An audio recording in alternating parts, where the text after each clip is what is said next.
Okay. Did you miss us, Internet? This is Matt. Hey, and I'm Jean-Luc. Oh, unfortunately, Jean-Luc's here. Give his face a look. It's all right. It's all right. Welcome to our post E3 podcast video cast thing that we're going to put on our home button page, but also our Video Game Babies podcast. If you don't know about either of those things and you're listening to us, that's not physically possible. You know about both of those things because only our friends probably watch or listen to these. How you doing, John Puke? I'm pretty good. I am excited to talk about E3, the electronic triple. The electronic, what's the cube, electric cube? The electronic cube happened. Jean-Luc was physically there in the human meat space. How was your general? How would you sum up your general experience? I spent the majority of it in a room on a computer. That's good. I hear that's a good way to do it. Yeah, you know, I got to view everything through a computer screen, just like everyone at home, except it was all right, like next door to me.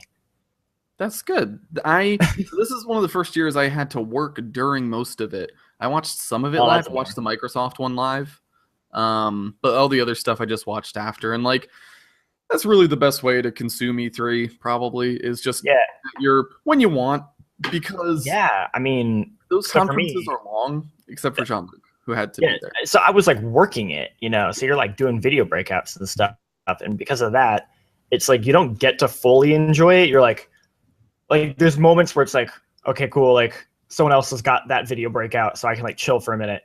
But then like you're doing a thing, and all of a sudden everyone's like yelling about something. You're like, what? Batman VR? I missed that. I don't know. That's a thing. Yes.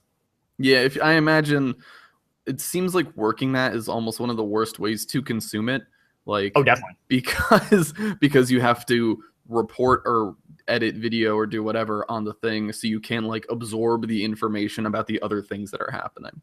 Right? Yes, specifically, my job is a bad way to actually view that for sure. Yeah. But yeah, so. We're going to be doing something special. As all of our longtime listeners know, we're going to be doing our reoccurring segment, Hype or Shite.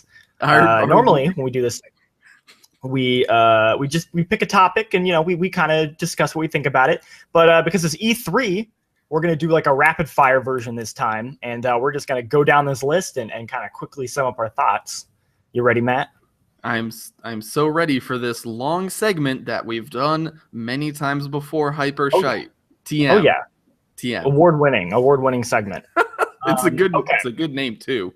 It is. It's really good. We spent a really long time coming up with that one. I thought of the name in 2 seconds many years ago when we started the segment, not the other day at work. Anyway, so Titanfall 2. Titanfall 2. So Titanfall 2, they're adding. We'll just do a quick summation of what it's got campaign now, which is cool. Grappling hook is a thing. Apparently, that's an optional thing, but is apparently very cool. The grappling hook you can use is almost like Lost Planet, I hear, where you don't immediately just charge towards the thing with the grappling hook. You can reel yourself in or out and like swing around shit, which is like my jam. Give me that game because I love Titanfall. Love grappling hooks like in Lost Planet. Yeah. I did a finger jamming motion there. They were showing a lot of stuff. They showed a single player trailer and a multiplayer trailer. Single player trailer was like, all right, they're making a Call of Duty campaign with Titanfall. Like, sure, that's cool, whatever. Yeah, but that multiplayer. A lot of people are excited about that. Was really dope. Like they were just adding all sorts of like really cool shit. I'm definely hype. Yeah, I would have. I also, man, this is gonna get so old. I'm also hype. Man, let me tell you, audience, if you Matt, it hasn't gotten old in the many years we've done this segment, so I don't. It is not yet completely tired and horrible. Okay, what's our second? Okay, next is Mass Effect Andromeda. I don't know how I feel about this. If I'm going just off of what they showed, I'm kind of worried because that game's supposed to come out next year, and this was like I feel like this was their they've talked about that game for so long and they've showed so little. This was their time to pull like a Fallout. Here's a ton of stuff. Yeah, we're like, check it out, like boom, and like they just throw like 20 minutes of like, and you're like, oh shit, like Mass Effect's gonna be amazing, and like they didn't do that. They showed like a little bit of like kind of stuff, but like they didn't even show like actual just like straight up gameplay. And I'm like, is that game okay? Are you guys is that game good? Like I want it to be good, but like, ooh, like you didn't really. So I've never. Well, actually, we were co-op playing Mass Effect before you died and went to San Francisco heaven or hell. Don't know yet if there's a determination if it's heaven or hell yet for you.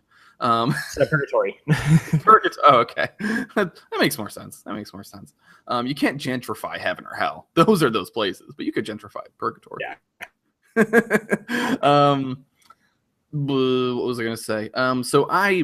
For me, I don't know if I want to call it shite, but for me it's shite because I don't care. So yeah, sure. For me, it's I don't care about Mass Effect. You're a little more indifferent. Like it doesn't matter. It's very. I don't want to say shite, but I'm gonna say shite for everything that I'm indifferent about. So it's shit. No one, fuck that.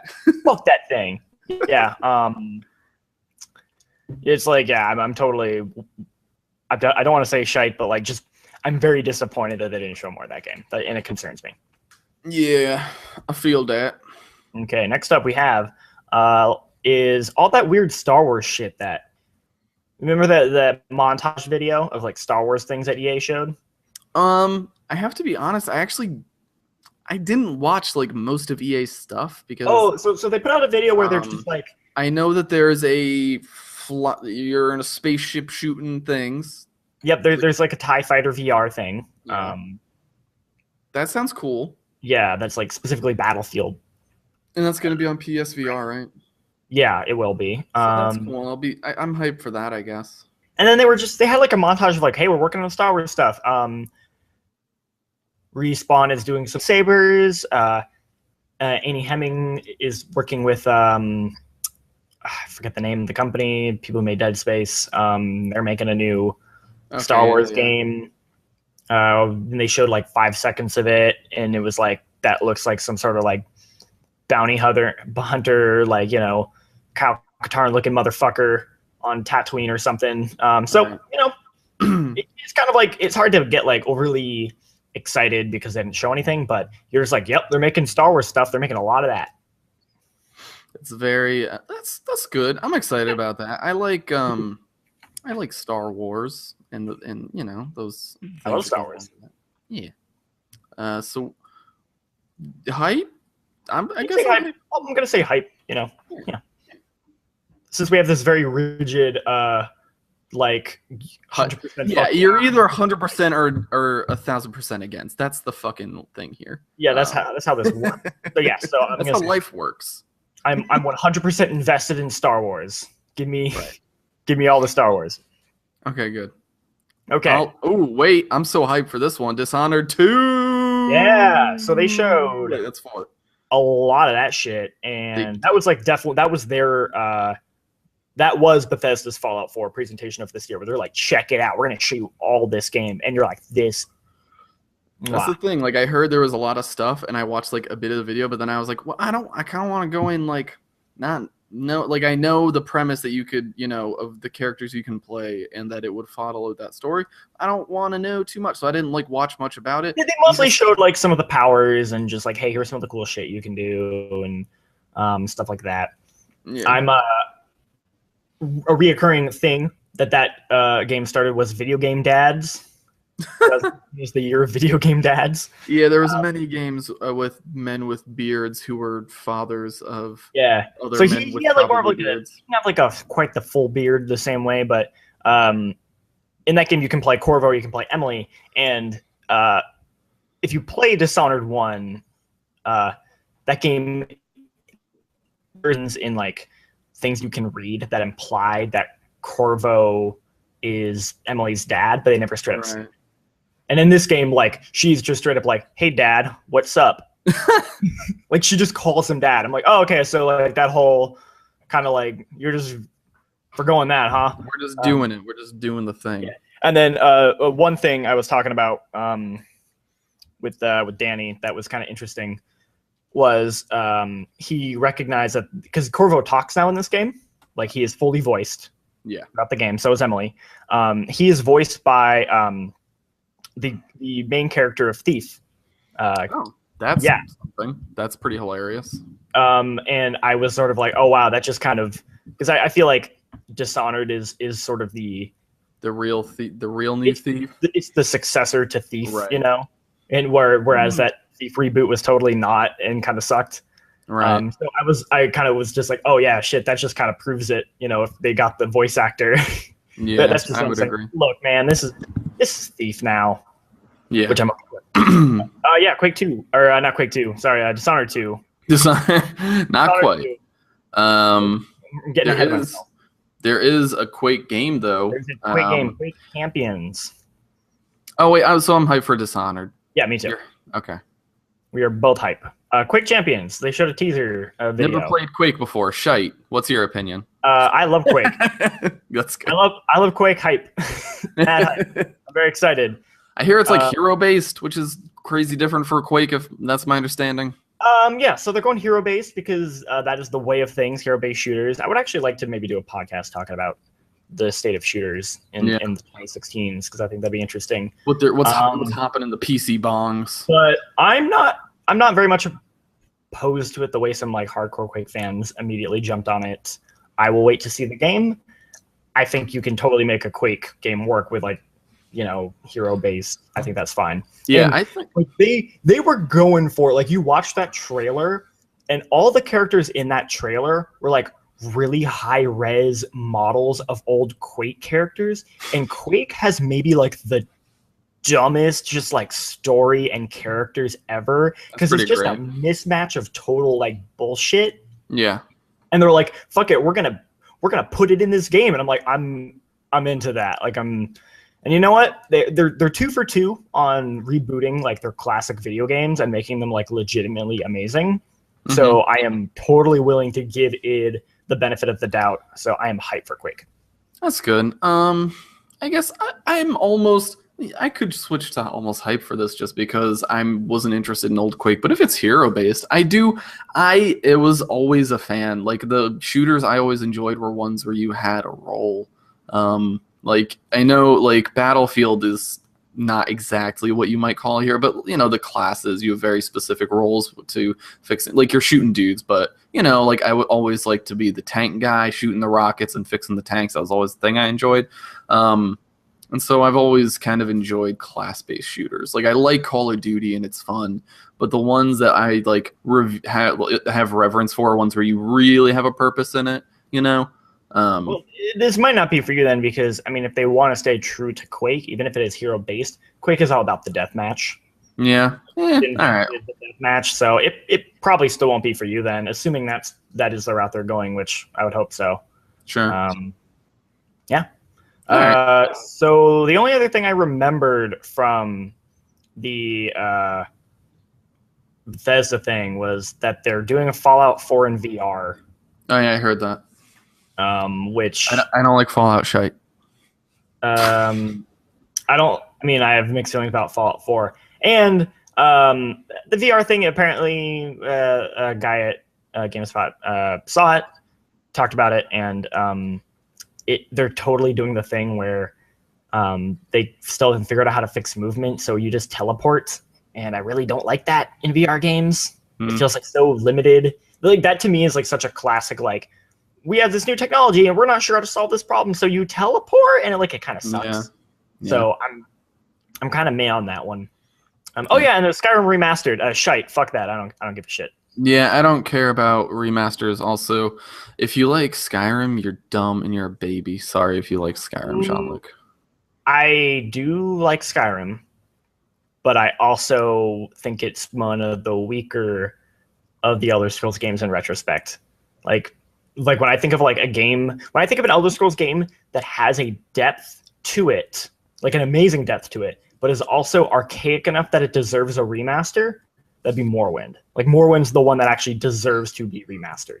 Yeah, I've heard that is so good but it's really hard to go back to. And it's like, if they could remaster and make that game more friendly for a modern audience, fuck, man, that'd be awesome. Yeah, I feel like I remember people being like Skyrim is the shit, like but like Morrowind was, even when Skyrim came out, people were still talking about Morrowind. Like that was really, and like I guess Skyrim is still talked about now, but like I don't know. It just seemed makes sense to remaster from a like business perspective of like, hey, we can make a couple graphical changes, we can bring the mod thing over that we did with Fallout 4 recently on consoles. Sure. And like, granted, like if they actually were to take the time to redo a whole Morrowind, at that point, like they would be putting in enough work on that I would rather say like, hey, just make Elder Scrolls 6 instead. Just make a new one, which is what they are doing. They have actually confirmed that. Oh, nice. Won't be for a while though. Don't worry, I won't play it. All right, so let's move on to Sony. Hype or shite right out the bat. We're going out of order here now. Overall, Sony, I'm just going to say Sony's hype. Their first game, the first game on our list. We didn't go on it. It's fine. God of War, just God of War, not colon. You're not in a guy's colon. You're not the God of War, which I thought maybe they'd go with.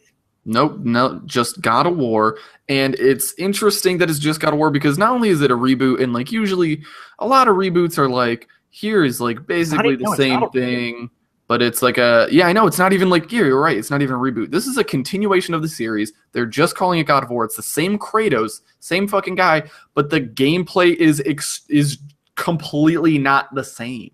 It is it's like over the shoulder action, like it looked like aesthetically, it looked like Last of Us.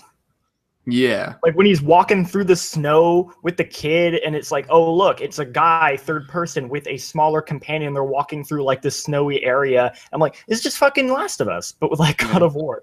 Yeah. I will say, as somebody who enjoyed God of War, but was like totally over it, like I'm like 100% like, dude, I'm over it. I don't care anymore. I feel like that's literally everyone too. Yeah, right. Like I was like, I'm kind of over it gameplay wise. I'm definitely over it story wise. Like fuck Kratos. He's like the worst character ever. I'm fucking really excited about this game. Like this is maybe the best way they could continue this, and specifically continue Kratos, because if you were to ask me like, do you want Kratos? I'd be like, fuck no.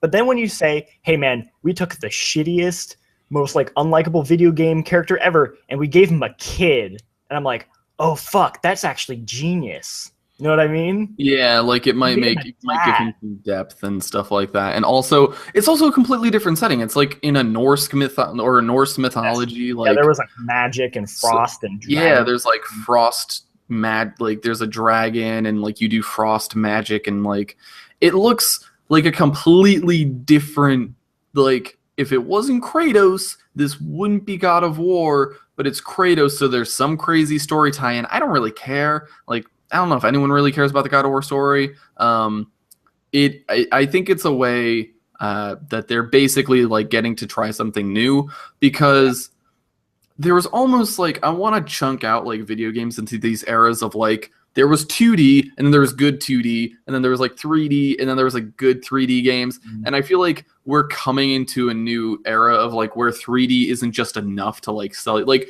God of War was almost good because it's just always like, it looked really cool, and like you did these sick things. It wasn't like it wasn't like that challenging. It wasn't some like challenging, but like but it's like button prompts. Like, you could mash your way through that game. Like compared to a Devil May Cry, which definitely had more depth to it.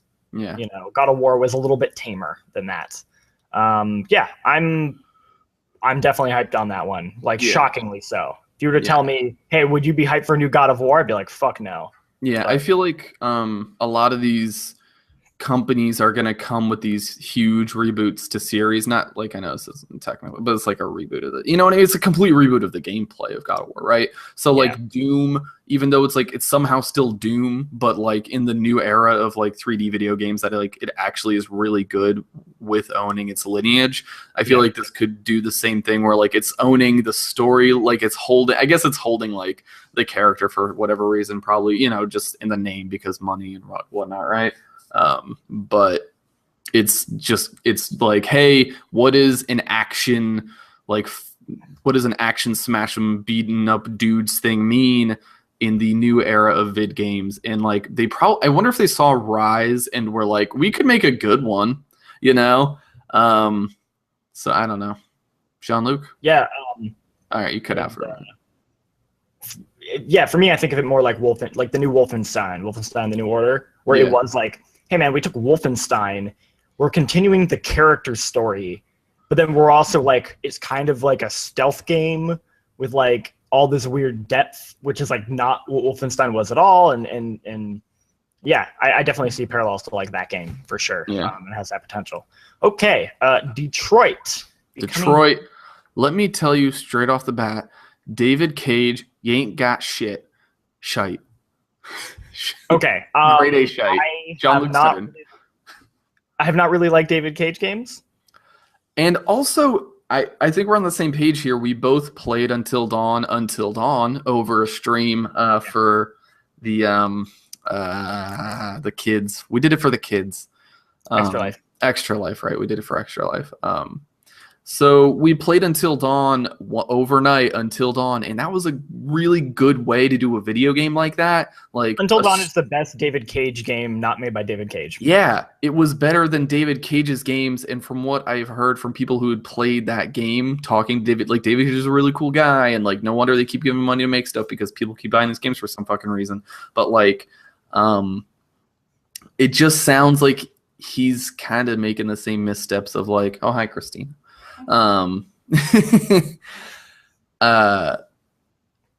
He's just still doing the same thing that like people will overlook because it's David Cage. Like he's not sure. You know what I mean? Like that's just also my impression of it. But like if it's still a David Cage game, probably isn't for me. So what I'll say about it is I like the premise. I like the whole. Yeah, no, I agree. The premise is solid, but then when I listen to people who played it and like talk to them about it, I'm like, oh, come on. I don't know. That trailer was kind of cool. If not a little cheesy, where like you're the guy and he was like dealing with a hostage situation. Right. I don't know if you watched that. Yeah, no, I did. It was okay. Like it was funny because like the first scenario, he just straight up like drops that girl, and you're like, oh fuck, and then it like goes back and it's like it could go this way or it could go this way, and like that's pretty cool, you know, like that's definitely like ooh awesome. But then it's sort of like okay, well, how much of the game is like that? I wonder if David Cage is like, do people know my games do this? Like maybe he thinks people don't know that. Yeah, like, I mean that is definitely like the thing is it's always it always sells that particular point. Because I wonder if people just didn't know that the thing's that is the point of his games. Yeah. Okay, Days Gone. Now, before we mention Days Gone, oh yeah, so Detroit, I'm gonna say tentative. I'm gonna say tentative hype. Really? Okay. Well, I'm just gonna go poop. It's a poopy game, and you shouldn't buy it. So Days Gone. Before we talk about Days Gone, we should give an exclaimer. We should get yes. Multiple people who are working on that game. We specifically graduated with like 4 people who are working on it, and I know 2 other people. Yes, who are all at E3. Also, I know 3 or 4 people above us who also worked on that game. So I know 7 people who worked on that game. Okay, so total disclaimer out of the way. That being said, I'm not that interested in it. I'm not even. Jean-Luc, I was so upset that I watched the trailer and I got mad at it. I like watched it and I was like, you didn't design a video game. Like that's literally what I said. I was like, because they level designed a video game. They arted the fuck out of a video game. They programmed a video game to have 1 million zombies on screen with crazy ragdoll on them. It looks like, wow, technically you like did some cool shit. Like there is some good tech in that game. And I think the level design is probably smart. The way you're supposed to move the zombies around, lure them to places. I think that's all. I think they did it. That being said, if you're just running around in circles, luring them through little holes so you can shoot masses of zombies so they topple on top of each other, not interested for more than maybe 5 minutes. You know? And like, yeah. Now I have heard it is supposed to be open world and some other stuff, you know, like so There's Granted, crafting. There's the crafting and slice open that they worldy stuff in it. showed, yeah, the slice that they showed maybe isn't indicative of the game, but what they particularly showed, I wasn't super interested in. Here's the thing: I watched a 10-minute gameplay of it from Polygon, and like, even so, like the trailer is like, oh, this could be a really interesting, zombie game where you're like in a gang, like maybe you're going around doing like biker things, and like maybe you are, maybe that's the story hook of the game. But like, No, you're like a bounty hunter, is what it is. Oh yeah. So, but like that could be interesting. But like, why did they show why did they have people play 10? Like, here's the thing: if that is the bulk of the gameplay, I'm not interested, and I think that's a little like.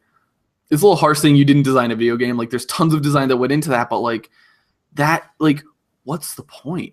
Like, I need to know, like, you need to show or do something more than that, because like that, like, I get why the thing got like nominated for a ton of awards, and I get why, because I think if you watched a trailer and like watched a minute of the gameplay, it's like, that looks crazy. Look at all those zombies. Look at this art. Like, it's beautiful. The tech is impressive. It's impressive the way they blow up some things, and the law, like, I'm like, wow, that's good. You like, the whole world stuff seems really great. I need to know what else you do with it other than shoot zomboys. Also, disclaimer: the people we know are the artists and programmers on that game. Yes, so specific and like some level design people. So yeah. Those parts look really good. What else do like? I guess what I'm saying is like systems in terms of like systems design, like things that make playing that more. You know what I mean? Like, it was almost like how Titanfall, you played it, and then like after, and like you played it for 2 weeks, and you're like, this is great, and then you stop playing it because there was no more things to do. There's like no more stuff to unlock. Yeah. It's like, okay, great. What do you do after you shoot 1 million zombies? Do you just get a better gun to shoot 1 million more zombies? Like, sure. Is the story that good? Because the dialogue. This is the other thing. Like, this is why I'm gonna put it on my site, because even maybe the story would be good enough to pull you through like that zombie blah, blah, blah, blah thing, right? It why did my headphones make a noise? All right, that was weird.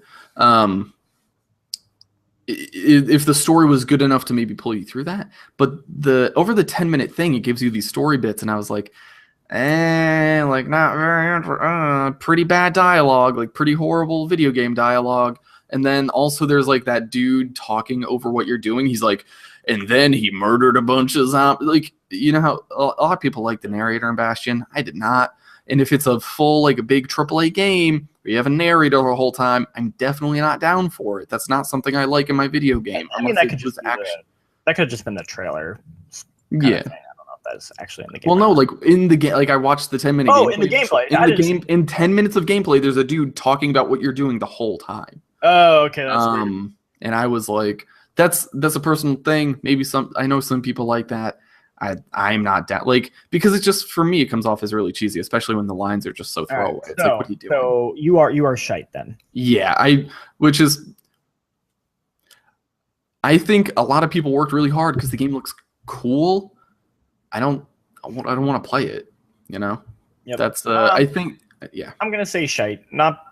I'm not quite down at the way you are, but nothing about it there impressed me in a way that I was like, yeah, I'm really into that. I'm like, oh. Yeah, and I think it was kind of a weird thing to end their press conference on, honestly.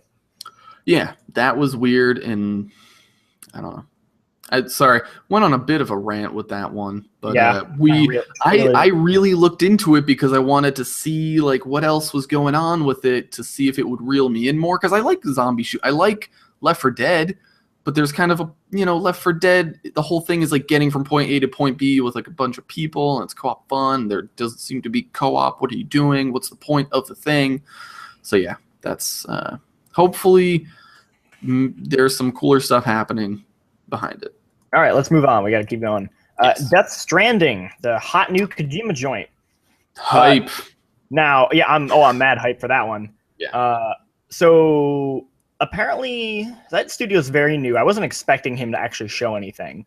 Also, it not only was it something, it was like such a full, like, it was like a fucking drug trip, that trailer. Yeah. But it was like such a thing. I was like, I need to play this video game right now. Like, Yeah, so apparently they put that thing together in like several months. That's I mean, I don't doubt it, because it's not like there was gameplay in there, right? Like, that's just a crazy story just, like, thing. The fact that they were already like, yeah, let's just fucking go for it, which is like, it's so Kojima. I mean, just everything about that. I'm so glad that he's able to make a thing with Norman Reedus again. Now that's kind of hilarious. Yep. Everything about that trailer was so Kojima, and so like even the entrance. Like, I don't know if you watched the press conference where like the stage goes black and like one by one these like step lights are coming, like lighting up as Kojima's walking down the stage. It was fucking like, what is happening? Mm-hmm. I am so on board with that. Yeah, I am too, just because it looks so ridiculous and like. I love Kojima's brand of insanity. Not that I think he's perfect. I could definitely talk about some issues I have with. They're all for sure, but at his best, when Kojima's at his Metal best, Gear Solid was like, wasn't that our game of the year? Yeah, like that game was nuts. Yeah, the story is kind of shit, and like it's got some issues, but like the gameplay was so good. Yeah, but it's a case of like, I think when Kojima is at his best, Kojima's best moments are like so unique and amazing that like I am willing to let that man like do what he has to do. Yeah, I agree.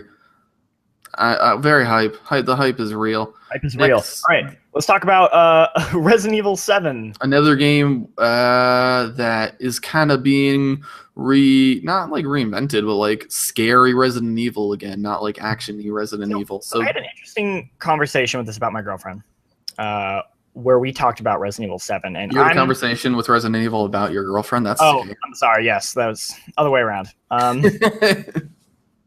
I was sitting there being like, "Hey, Resident Evil, what do you think about my girlfriend?" It's like, you don't need her. You don't need her. You got me. Play Resident Evil. You're like, "Ah, man, I guess you're right, Resident Evil." So I was hype on it. I'm like, I'm hype. She's not as hype, and her feelings were. It was a good run. It was a good run. It's not going to work out anymore. Our feelings on Resident Evil. Her worry is that it is a game that. So that game is clearly just like, yo, guys, did you like PT? Yeah, I did, and so did everybody.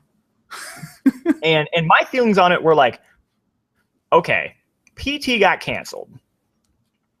Allison Road, that game that was trying to be PT, got canceled, right?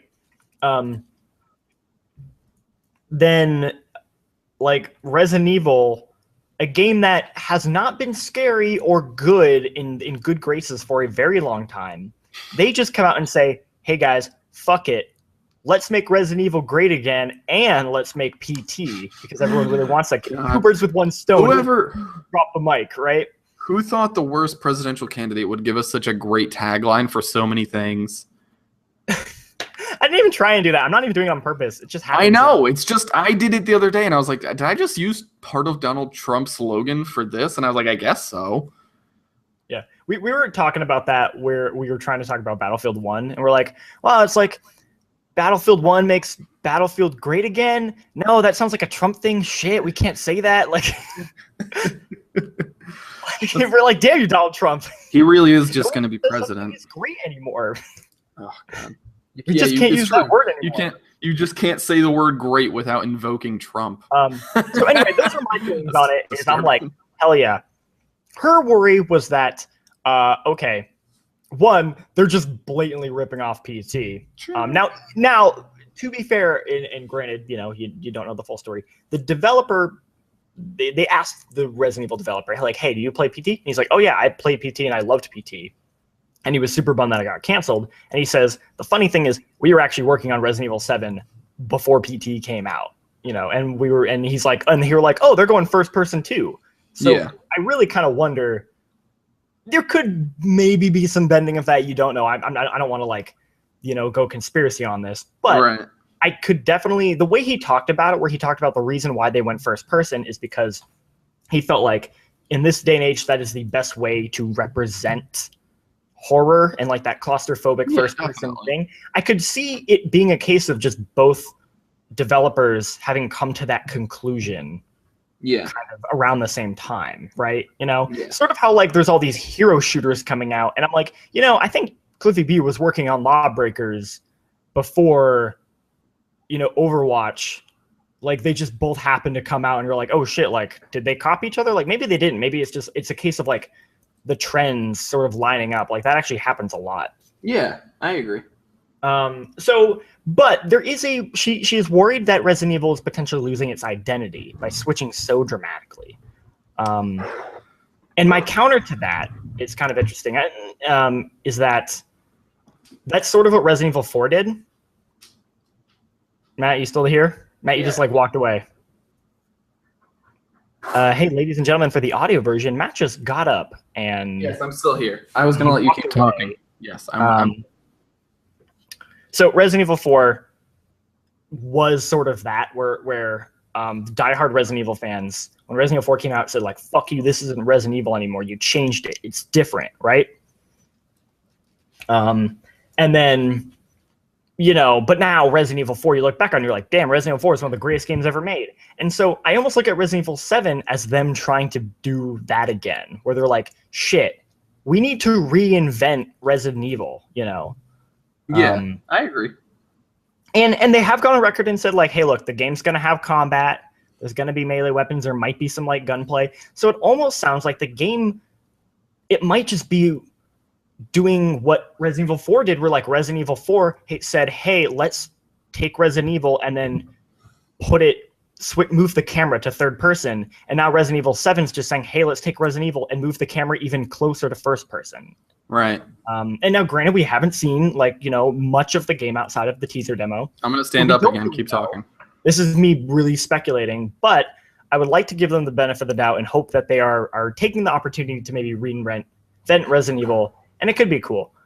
I definitely do think it does look a little shady, though, and weird that they are like, hey, guys, we're making Resident Evil. Kind of looks like PT. Also, we made a playable teaser demo, just like PT, that came out when it got announced. And the stuff in the demo actually isn't in the game, just like PT was supposed to be. Like, it gets a little like,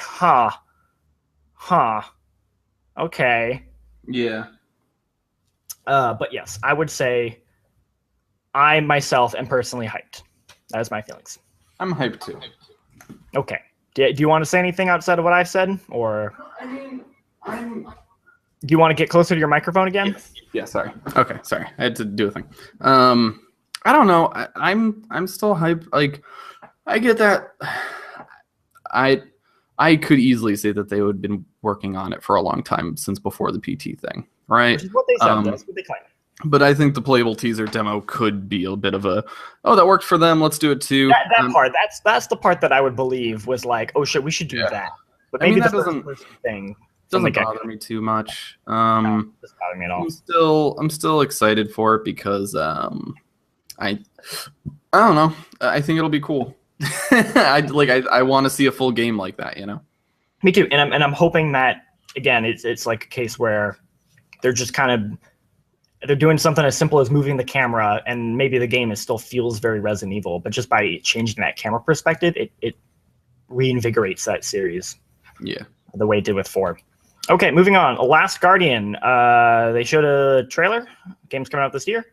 It was playable at the show floor. I didn't get to play anything at the show floor, which was I'm gonna still say hype about that game. Like, yeah, me too. I heard some people play it and weren't like super in love with it, but I still really want to play it. So I don't know what to say. I don't think it's going to live up to the lofty expectations. Sure.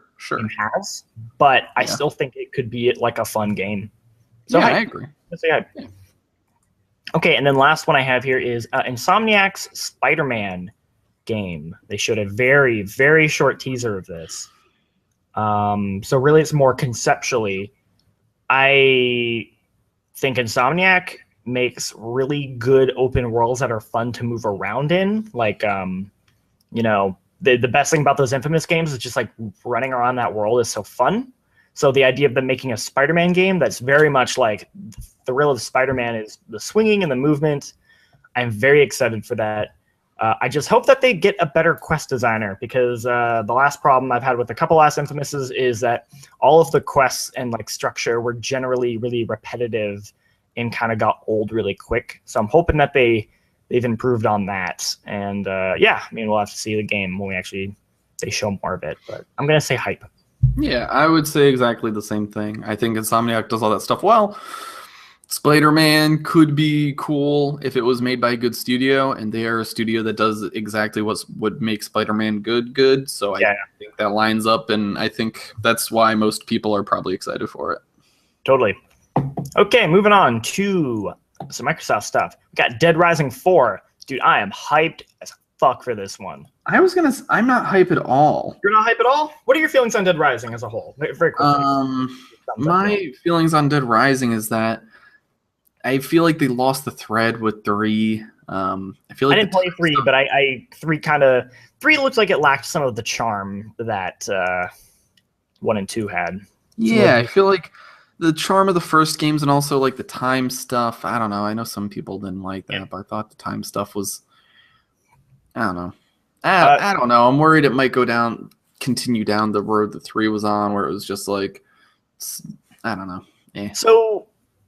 Yeah, I agree with that, and it's the same guys who made 3, and I think made 2. I don't know, but what I would say is that what they showed in that trailer had a lot of promise. With like, hey man, we're bringing back Frank West, and I'm like, all right, cool. I love Frank West. He's such like a great shitty video game protagonist. They are making the entire thing holiday themed, which that's a good way to get to me. Like personally, where sure. I love things that are like holiday themed and like really like go for it. So like I loved Costume Quest. I liked, like the Red Dead zombie like Halloween thing. Yeah. So the idea of like it's during Christmas time and Frank West has like crossbow that shoots candy canes, and like he's got a bunch of zombies strung up in Christmas lights, to make a Christmas tree. I'm like, yeah, I'm into this. You can take a selfie with a zombie in this one. It's like, the camera. That's great. They have the camera mechanic from the first one, but now you like grab a zombie and you like pull out your phone and take a selfie. I'm like, that's dumb, and I love it. I'm super into that. So more of that stuff, and I'm like, I'm pretty on board. Yeah. I don't know. Shite. Okay, you're gonna say shite. I'm gonna say hype. Go ahead on that one. Horizon Zero Dawn. That's a PlayStation game. Yes. Oh shit. Fuck that up. Anyway, Horizon Zero Dawn. Horizon Zero Dawn, PlayStation game coming out for the Xbox S. I'm pretty hyped for it. I think it's gonna be great. I'm hyped. I'm not any more or less hyped than I was last time. I think like what they showed, I'm like, yep, that still looks okay. Yep, cool. Still want to play it. Awesome. I really don't have much else to add from kind of my feelings on it over the year. Yeah, I agree. They showed more of the stuff that made it look really cool. You can hack into animals and ride them, which is cool. Yeah, I don't know. That sounds good, and people are saying it's pretty cool when they play it. So yeah, the people I know who played it said it felt very good. Yeah, promising. Hold on, I'm gonna plug in my headset. God, Matt, you're just the worst. I know. I'm sorry. Well, you were going on forever and ever about Resident Evil, and I was just kind of like waiting. Yeah, well, you know what? You were rambling about fucking Days Gone, and I didn't go do my laundry. Well, I did. Even though I have a pile of laundry I could go do right now. I got up for 2 seconds. It's fine. No one knows. Dude, you were gone for like no, it was unacceptable. All right, Gears of War 4. Shite. Shite, except for Marcus Phoenix with a beard. I'm pretty happy about that. I like that dad beard. Again, and Kratos, Corvo, all dad beards. I'm into that. That's great. I'm very glad for them and their beards. I don't care. Stupid and Ryu has a hot. Here's the thing. Where this is, I'm gonna quickly also talk about Halo here for 2 seconds. I'm not really gonna pull Halo because it's the same thing. New trilogy of Halo is just more Halo. New Gears of War. It's just more Gears of War. New God of War. What the fuck? Crazy new game. Like, Yes. when I watched the Gears of War gameplay, I was actively. I don't know how you can be actively put to sleep. I guess by if someone drugs you. We were definitely making fun of it. I don't know if you did watch it, you noticed that the dialogue was really bad. The dialogue was really bad, but specifically it was super handholdy, where all the dialogue was characters yelling at you what to do and what was happening. They're like, "There's a thing over there. We should do this." Hey, and that's what Gears of War has been doing since Gears of War 1. Yeah, it was, but like it was so blatant in this one. There's something about it where you're like, "Oh shit." It's because the game has been around for 10 years and it's not any different. Like, they're like, "Hey, go do that thing, dude." And that was like kind of the era we were in, where it was like, you know, you had to keep the game moving and keep this fast-paced thing happening. But now with these games, you can kind of with the new with Lara Croft and her new series, it doesn't tell you exactly everything you have to do. It lets you explore a little bit and do things. They try and make it a more open world and that all. Yes. And Gears of War is sticking to, you know, point A to point B, you go up against the cover, shoot some guys. Let me tell you, cover shooters have never looked so dated as they do right now in 2016. I watched that and was put to sleep. If there's one thing I will say that a positive is, it looks very pretty. Sure. I did talk to one of the devs about it, and apparently, and this is just kind of like, and this is more, we can get more into this about later, but specifically, that game will run on PC in like 4K and like have really nice textures. I'm like, all right, like it'll look pretty good, and I'm like, that's cool. But yes, as far as the gameplay, it feels repetitive. It's hard for me to not think about that developer interview where he's like, we originally were running up with a bunch of ideas, and we thought about like a whole new planet and, you know, like whole new enemy types and this and that. And then we said to ourselves, that's not Gears of War. So we just made it Gears of War again. And it's like that, the way he said it, he was supposed to be like, hey guys, we just made Gears of War again. Aren't you glad we just did that? And I'm sitting there saying, no, the thing you said at the beginning sounded better. Fuck. Yeah, that was like the way they ended Halo, whatever, the last Halo. It could have been way different. And guess what? It's not way different. So, Gears of War, we're going to both say shite. Yeah, fuck it. I'm pretty hyped. That looks cool.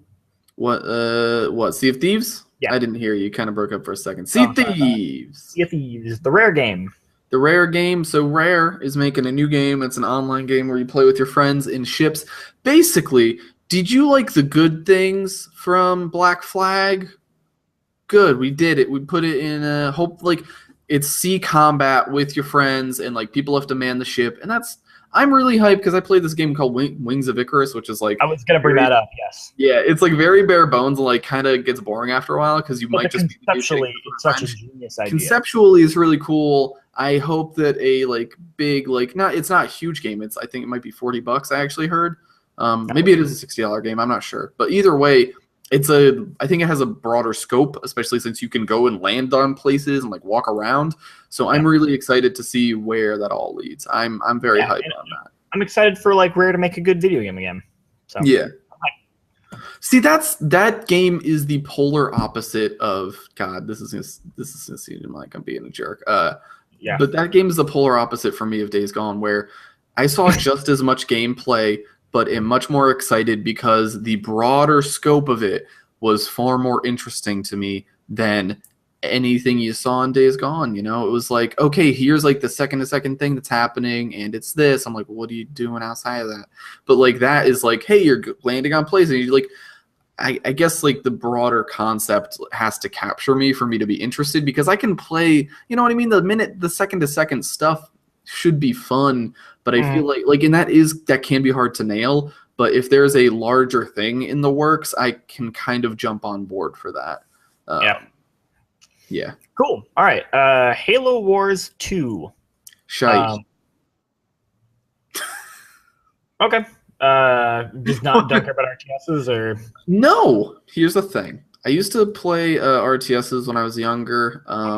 And I played Command and Conquer, Red Alert, and Tiberium Wars. I thought they were both fun.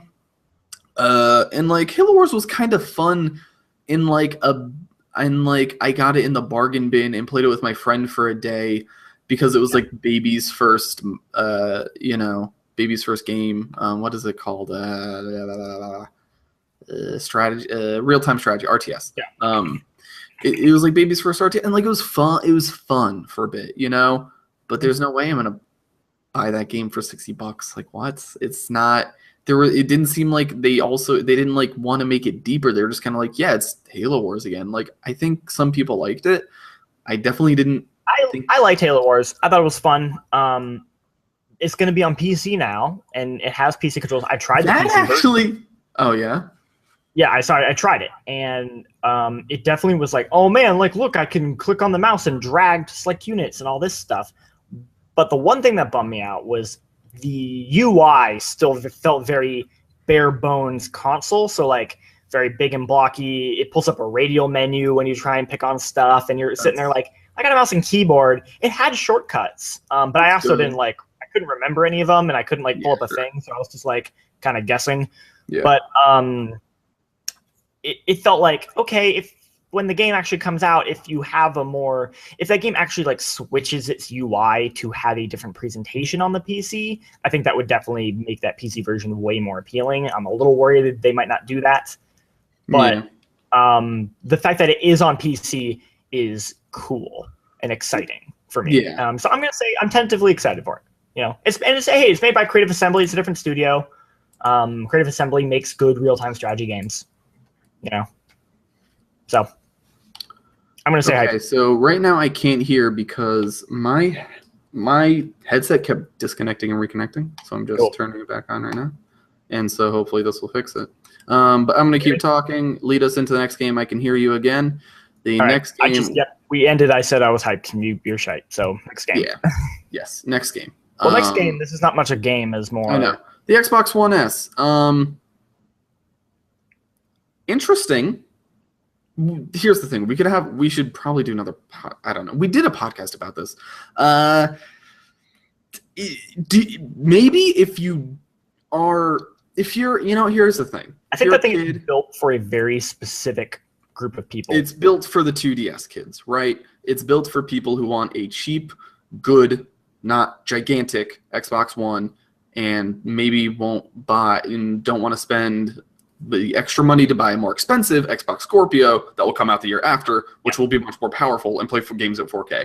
If you just want to play Xbox One games on the cheap, your parents are buying you the console, whatever, Xbox One S this holiday season, boom. If you're literally anybody else, don't. Well, here's the other thing also. It reminds me of when the Xbox did their remember they put out their Xbox, what did they call it? It was the Xbox 360. It was the smaller version that was black. Yeah, had Slim? Slim? Yeah, the Xbox Slim. Yeah, it reminds me of that. And eventually the thing is, this feels to me okay, this is going to be the Elite. No, the Elite was the black one that just had a bigger hard drive. Okay. So it feels like, okay, this is just, hey, this is our new version of the Xbox. This is, the version you will buy now. I've seen it up close. It's really tiny. It actually reminds me of the PlayStation 2 because it has that black bottom base on it. That's on the PlayStation 2, you had that, but then there's a smaller strip underneath it. Yeah. This has the exact same thing. Yep. And I'm like, oh shit, it kind of just looks like a PlayStation. That's interesting. It looks really lightweight. It comes with a refresh of controllers, which are a little bit better.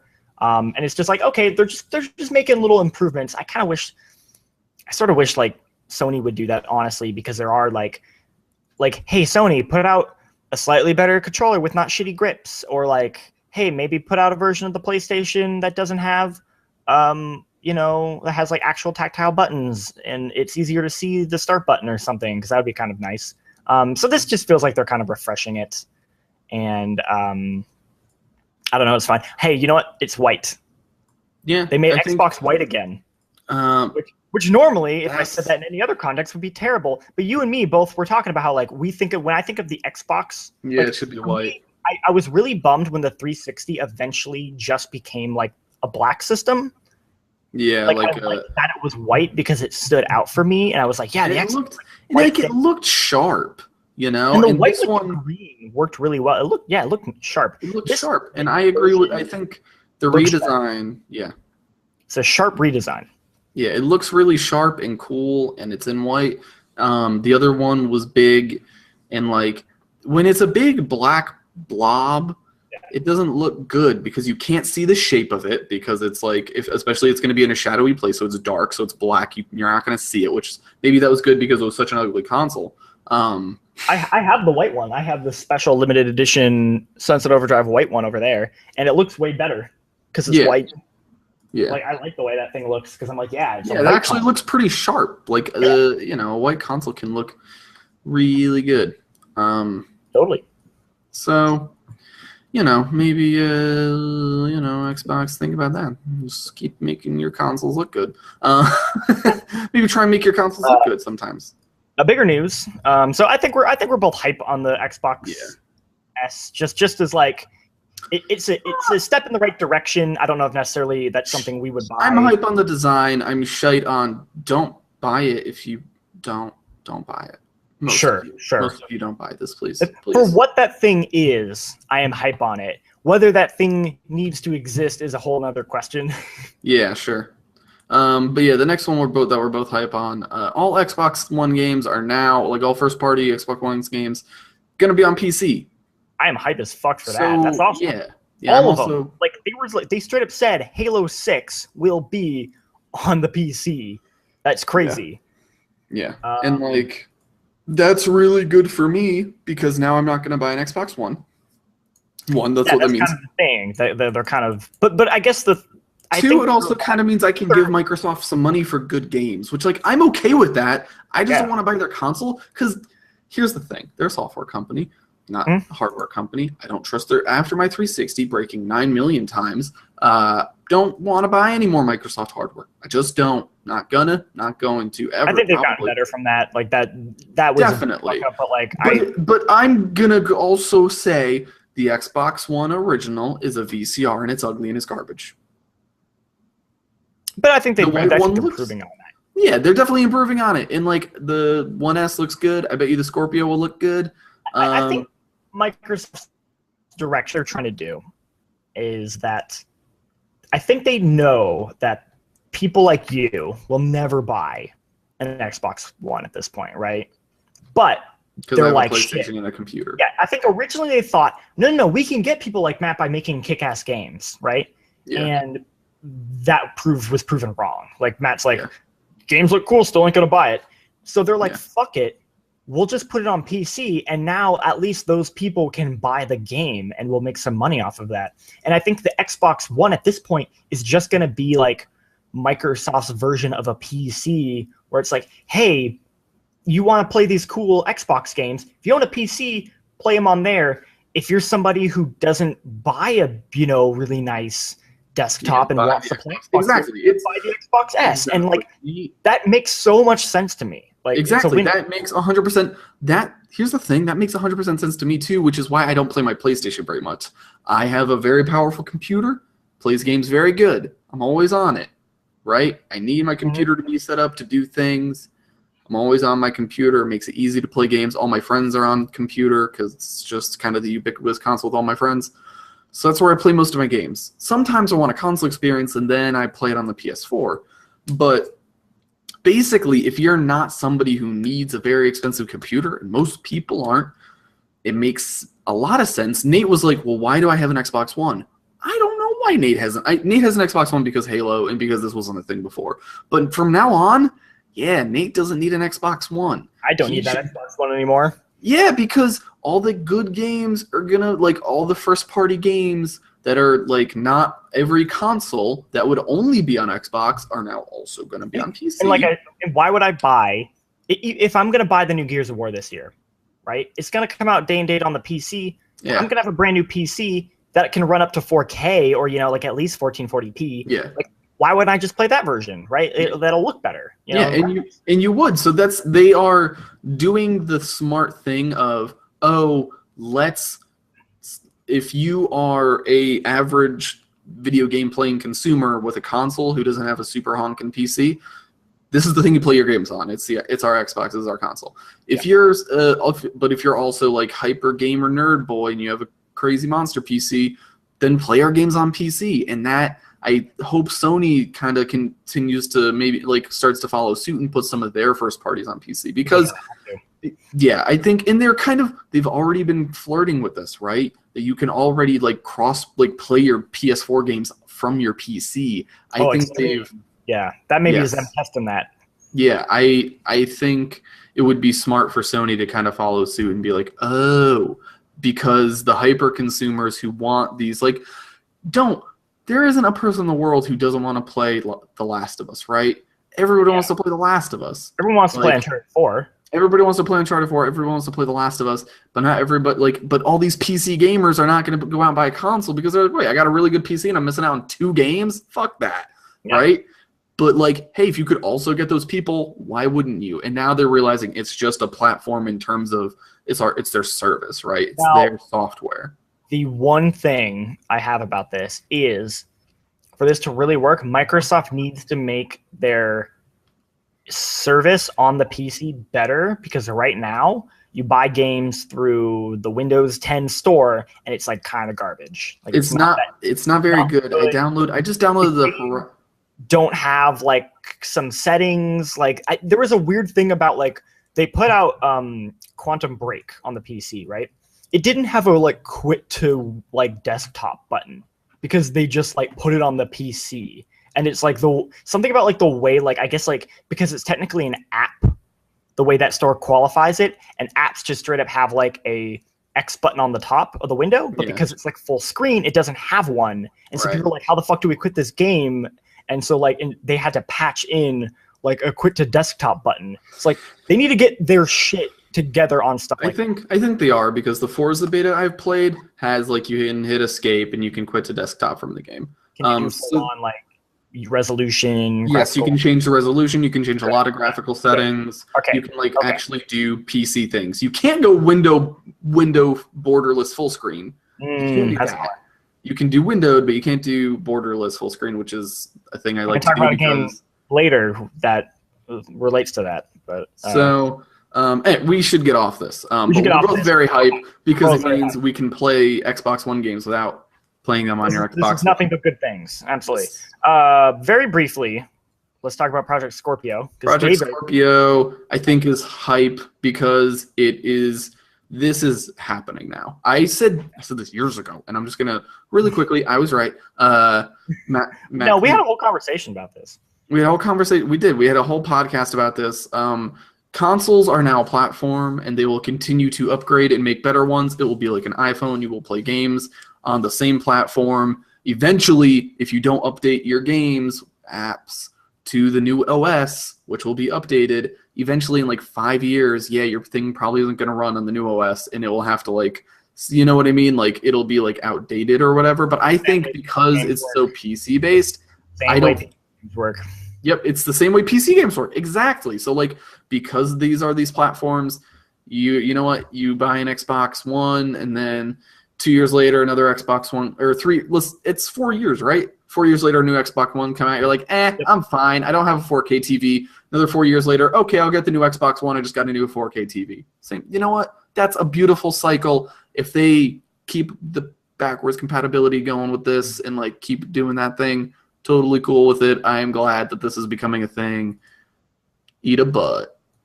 I think it's funny though that right now, I already saw an ad for it on Twitter or something, and it was the most powerful console ever created. I'm okay, guys, hold your horses with the very flowery language there. Come on. Technically sure, but also computers do exist. and we don't know what the PS4K is gonna have. Actually, supposedly from the leaked specs, it would still be more powerful than PS4K. Yes, so that was the whole thing. But even still, it was this. It was this much on the graph. I'm yeah. Do I give a shit? Do I give a? No, I don't. So Pokemon Go. Pokemon Go. I'm hyped. Yeah. You're hyped about it? Or no. Project Scorpio. I'm hyped. Oh, Project Scorpio. Yeah, you're not. Pokemon Go. Shite. Yeah. I'm gonna say hype because I actually played it. Yeah, you liked it. I liked it for what it was. I thought it was cool. Granted, I'm not the target audience that plays a lot of mobile games, but like what it was, and I was like, this seems cool. This seems What do like you do with it? Because I heard that you poke a battle and you tap and swipe. Is it a poke battle where you tap and swipe? so the way you catch a Pokemon is you like swipe the Pokeball and like Okay. you have to like aim it. But how is when you poke a battle? So that's the thing. So they didn't have all of it in yet. You can't Poke battle with other people yet. What happens? Okay, but like when you Poke battle, when you you type and you swipe. Yeah, like you tap to do one attack and you swipe to do like your special attack. And the idea is that you're using is there only like 2 attacks? Yeah, the it's Poke not real battles Pokemon. are like I don't want it. I don't even want real Pokemon. Think about it. This is less like the battles aren't like Pokemon battles. They're like a clicker.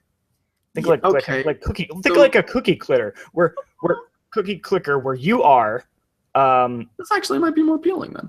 Yeah. So here's the thing: is there are different teams, right? Red, green, and red, blue, and yellow. Depending on what team you are, you may own a gym, which represents like a landmark, in your local town or whatever. Sure. And, so. Damn! I hope the hotel I work at is gonna. I hope the place that I work is a gym because I'm gonna be the boss. Yeah, you're gonna be the boss of that gym. That'll be great. So they own that gym. They've been beefed up. They got some sick ass Pokemon in there. The people of the blue team and people of the red team, they can even team up and say like, we're gonna go take that in that gym. So you'll go in there and you're like tapping the thing to take down the guy's health bar, and then as you're playing, you'll actually see like other Pokemons in real time pop in on your screen, and you're all like fucking tapping this shit to take down this gym. So weird. It's super weird. But it's like, don't come in thinking kind of interesting. It's not interesting. Don't come in thinking it's just mobile Pokemon. I still wish mobile Pokemon was just what it was because that's what the people want. This sounds like an interesting little thing, but people will. Actual Pokemon is mobile Pokemon. Actual Pokemon is mobile Pokemon with a stupid 3D. Here's the thing. I might get a new 3DS to get Monster Hunter. We'll talk about that later. But okay. Because the not giant new 3DS is like swag. It's pretty great. You can change the faceplates. All right, so in the demo they had maybe hype, but for different reasons. Dude, I went to the bay and there was a Tentacruel there, and I caught the Tentacruel at the bay. That was pretty cool. Wow, it's real life. It's real life Pokemon. It's real poker. I have to like a volcano to catch like a Moltres. That seems a little bit dangerous, and I wouldn't recommend doing it. Let's move on. Okay. So Poke, sure, hype for reasons that, it seems like a good distraction game. Sure. Yeah. Sure. Pokemon Sun and Moon. Hype? I don't know. I like Pokemon. I don't really have anything else to add to I get bored with Pokemon very quickly. Every time I play it, I'm like, there's better JRPGs, and I stop playing it. Okay, so you're probably not going to change your mind. Probably not going to change my mind. We'll talk about it. Oh, wait, next game, perfect. Shite for me. Because it's just Pokemon. Justin McElroy is my spirit animal with this. He's like, it's the same every time. If you think it's not the same every time, fuck you. It's the same every time. Exactly. That's how I feel. It's the same every time. Well, I'm like Griffin, where I'm just like, give me that sick Pokemon master. Yeah. Fuck that noise. So Monster Hunter. I don't know what the new one is called, but there's a new Monster Hunter coming out. It's coming out on 3DS. I'm hyped for this. They showed more at E3 because I'm hyped for it because I've wanted to get into Monster Hunter, and I think now's the time. Okay. Here's my one concern. Is the NX really going to also be a mobile platform? Because I don't know. I'm making a huge mistake. Because I want the new 3DS with the little numb stick so I can play Monster Hunter. It seems fun. I want to do it. And I also want to play the new the new Fire Emblem. Default Second? Default Second. I want to play the new Fire Emblem. Those seem like fun games. Bravely Second. I don't know. Yes. Those seem like fun things, and I want to play them. So, okay. Yeah. So it has me excited for the 3DS. Again, every once in a while I get excited about mobile games because I'm like, oh man, these are kind of fun. So yeah. Monster Hunter. Yeah, I'm shite just because I don't give a shit about Monster Hunter. Yeah, that's fine. New Nintendo console. I put that there. It wasn't at E3. No, it wasn't. But I put it there because I put down Zelda, which I guess we'll talk about soon. For the new Nintendo console, I am hyped. That'll probably be the first Nintendo console, the Nintendo home console that I've purchased with my money. I've never purchased a Nintendo home console or been given one. It is the first one that I will purchase because it is hopefully doing something that I'll be interested in. What about you? Hopefully, but I mean, yeah, if it's rad and it does awesome stuff, it's got awesome games, I'll probably get it. From what you think about, from what we've heard the speculation about, would you say hype or shit? Oh, I would say hype from what we've heard, but yes, it's kind of hard to. Yes, I know. All right, Legend of here's the crazy thing about the new Legend of Zelda. Everything's Zelda is what inspired all these open world games, right? Like all these Zelda, like this sense of mystery and wonder and exploring and all that stuff, right? Zelda. And then they went off and did all these crazy things that Zelda didn't do. It was just like you go to a dungeon and you do puzzles, right? And now it's like, hey, what if we took all these things? Are we on Zelda now? Yeah, we're just going to Zelda. Yeah, because we said we're hype. We're going on to Zelda. All right. I couldn't tell. Sorry. I'm very hype for it because all those games that were like you might not think, whatever it is. I don't know what's the open world like. Just like maybe not Just Cause, but like Far Cry or like all these other open world games where you craft things and like there are physics in the world and stuff interacts in crazy ways. Like all of that stuff is now going to be worked back into the game where like the series that kind of spawned the interest for those open world adventure games. So that's super hype. I think it's going to be fucking lit. Yeah, me too. I am hyped as fuck for that one. Every time I saw that game, it looked awesome. And there's so much in that game that every time another person would go play it, they'd be like, I'm going to tell you about this cool, crazy thing I did. Like, okay, they set like the brush on fire. It's got like Far Cry 2 and 3 level, just like the grass is all on fire. Matt, can you hear me? Yeah. Okay. My headphone app was like being a dick. Sorry. Okay. So now you're lagging out. Far Cry set on fire. Oh, did you hear me? You just lagged out a bunch. No, I could not. Okay, let's talk about how the grass can get set on fire. You can set things on fire, yes. Yeah, set the grass on fire. So he set the grass on fire and then ran up on his horse towards the fire, jumped off of it, activated his like hang glider thing. The smoke from the fire gave him more lift, that's propelling him crazy. Yeah, like they have gone to that level of insane shit, and you're like, that's fucking so cool. And like the things you can do in that game, like they're just going for it in a way that I am so excited. I can't wait for that game. Like that game looks awesome. Yeah, me too. Zelda's maybe my most hype. Out of all the things I saw at E3, Zelda's probably the most hype. Yeah, I didn't think that there's a lot of things I'm hype about from this E3, like that I'm going to buy. Titanfall, like I guess we'll go through it at the end because we're almost there. But like a lot of things, I'm like, I'm definitely gonna get this. And like I thought I was gonna get the new Nintendo console because they're writing the ship in a way that like I called on an older podcast. I was like, if they don't fucking fix their shit with the next console, they're crashing and burning. But I think they're gonna do it. And I think they're going to fucking pull it off, which is really crazy because if you told me that 2 years ago, I would have said, no, Nintendo's idiots. They don't do anything right. But now they're doing the right things. They're nailing Zelda. Like the fact that they finally like listened with Zelda and they're making it this, it gives me hope that this was before Mario Maker or Splatoon. So like I was like, when was the last interesting good thing Nintendo? Like that wasn't just riding on the Nintendo wave. They're like, oh wait, we need to try and do new things again, and they did, and they're great. So hopefully this new console is good, so it'll all sell well. I mean, that's the thing about the Wii U is it's a bad console, but it has some amazing games on it. Yeah, it has the Nintendo trying on the software side. So hopefully now with the Nintendo trying on the hardware side and the software side, it should be lit. Hopefully. South Park: The Fractured But Whole. Not only am I not I don't have you clicked on my face. I want camera right here. Not only am I not interested in this game because it's shite, but if you buy it, you're shite. I'm just kidding. That's fine. You can buy this game, and I won't judge you that hard. I know you're gonna get it. Me. So I liked the first one a lot. Stick of Truth. I thought it was fun. I enjoyed it. It's like, oh man, it's just like the show. I thought the stuff they showed at the press conference wasn't that great.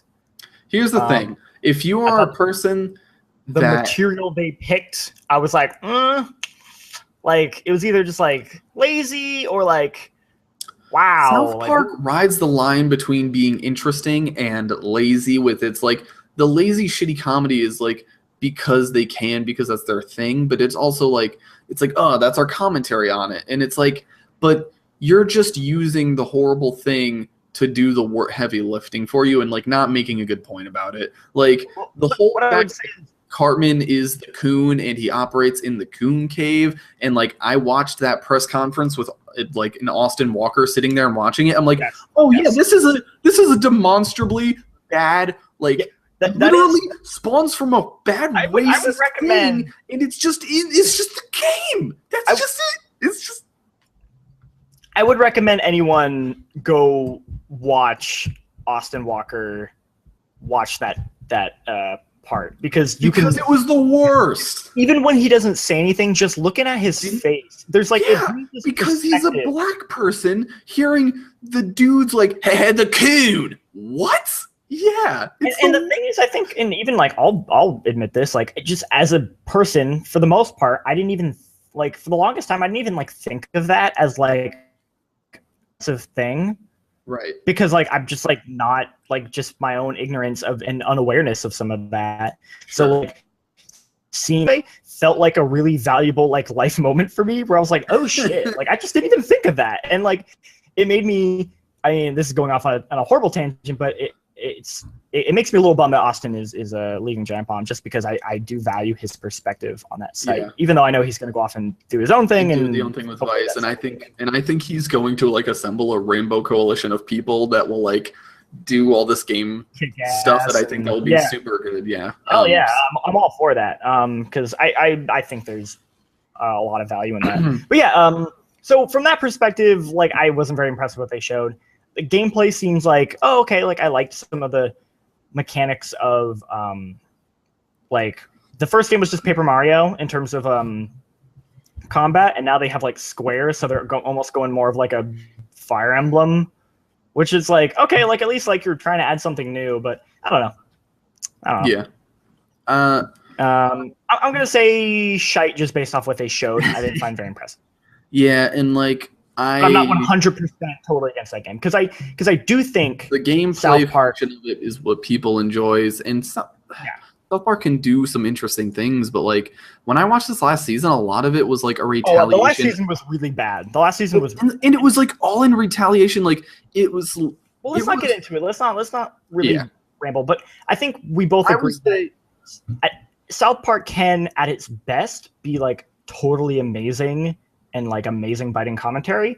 It can also be like total garbage. Like I think that show has some of like the heaviest swings back and forth. Yeah, and I would say it's almost specifically because like this season was like I saw like clips and like I saw one full episode and clips of other things that people were like, ha, South Park at it again.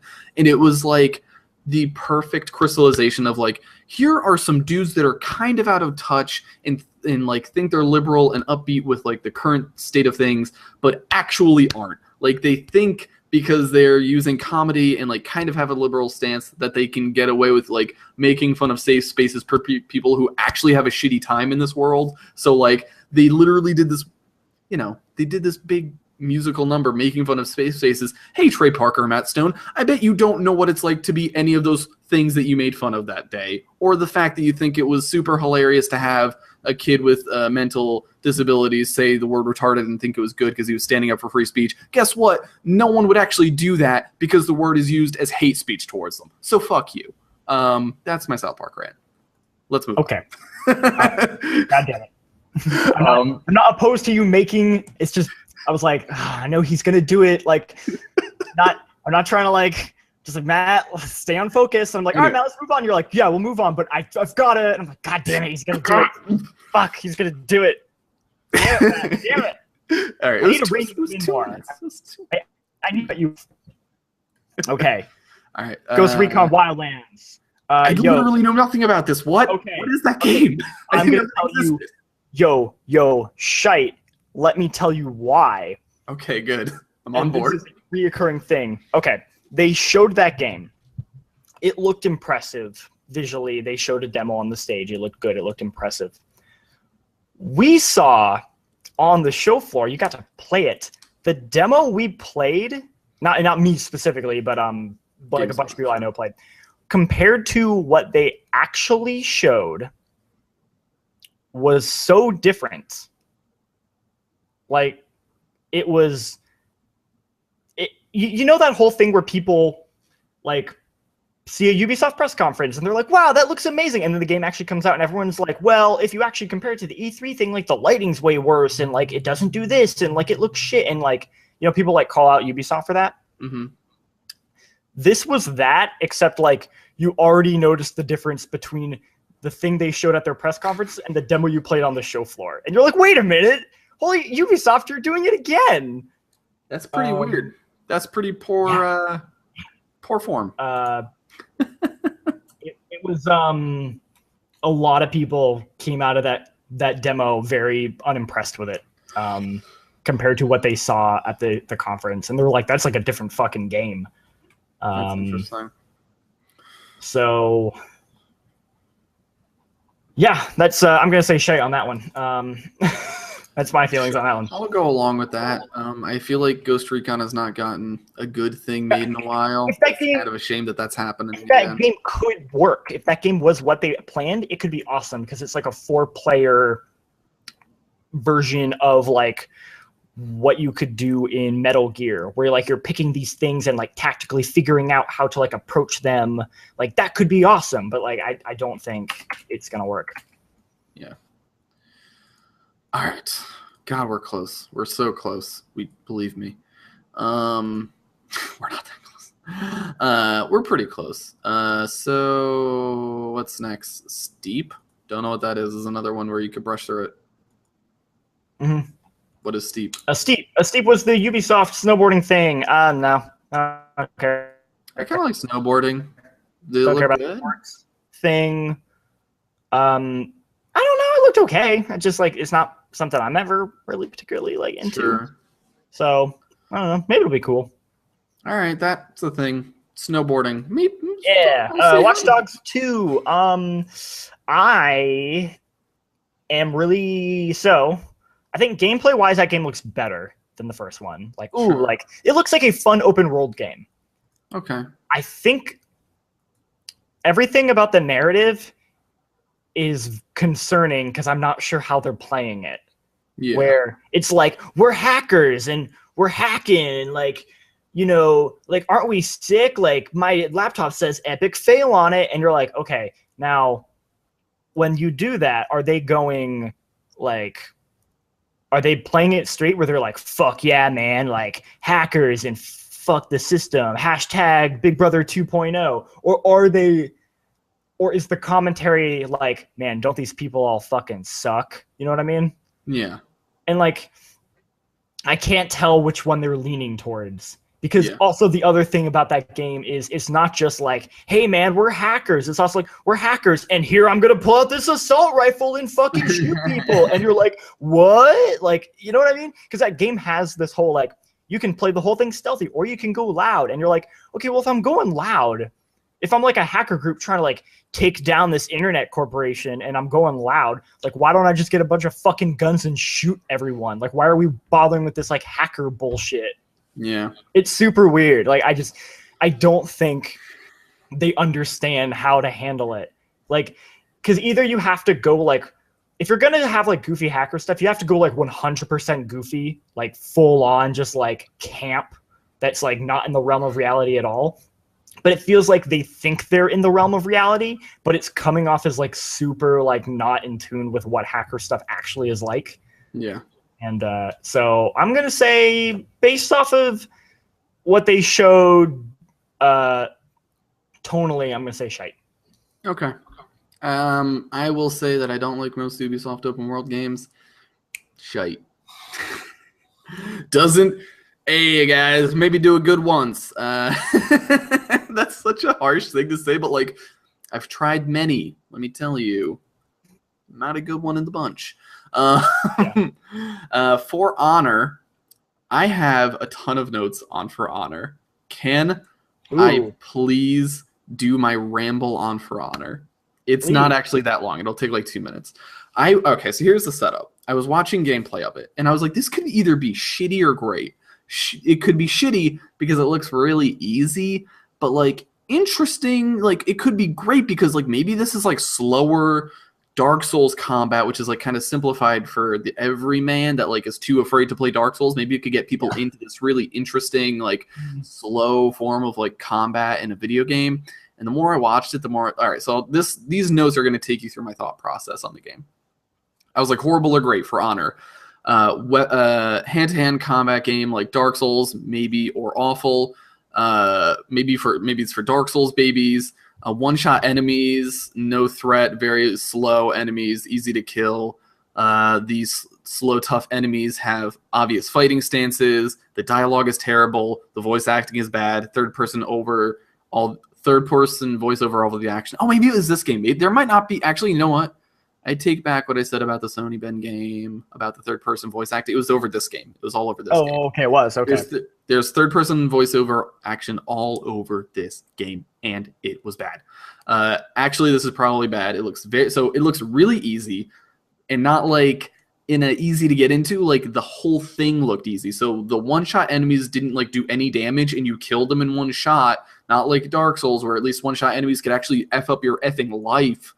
And the combat, even against the bosses, looked super easy. It tells you they have a super obvious stance, and then when they go to do the thing, it literally has like a directional thing on their thing that's like they're doing an up attack, so then you press up on your right D-pad or up on your right stick, and you block the up attack. Like you told them, you didn't only show it in the character's animation, but then you showed it with a fucking graphical user interface. Like, like it's not just that it's like baby Dark Souls. It's like, what is it? It's like new QuickTime? Like, what is that? I said I bet it would sell well, and I bet Nate would like it, but I think it's gonna be because like I seriously think Nate will like it because I think the game looks really good and it'll like have a story that like people will like, even though it looks really bad to me. Like it looks really cheesy and awful, but I bet people will be into it, and I think Nate is gonna love it because, and like my reasoning for thinking Nate's gonna love it is like it looks, I don't know, there's just like a certain type of game that I know Nate is into.